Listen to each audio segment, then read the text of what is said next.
In 1848, a 12-year-old Scottish immigrant began working in an Allegheny, Pennsylvania cotton factory to help support his family.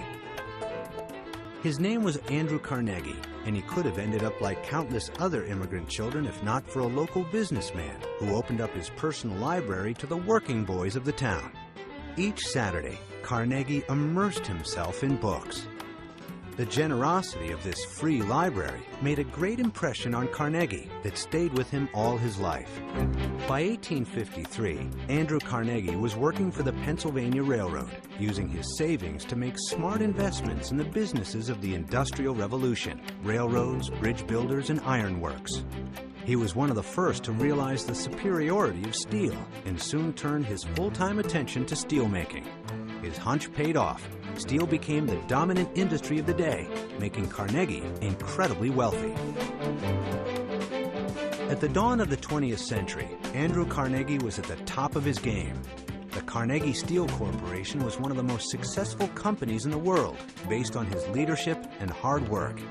Carnegie had created a truly interconnected business model where he owned the steel factories, the raw materials, and the transportation infrastructure, a visionary concept that we now call vertical integration.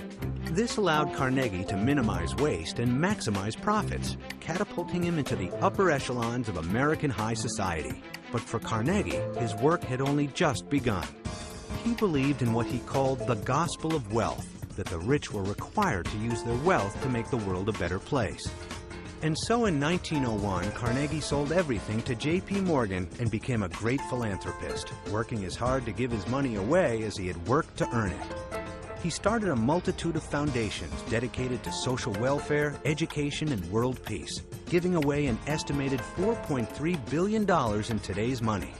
But what may be his greatest legacy is the Carnegie Libraries, more than 2,500 of them, which he funded to inspire the great minds of future generations.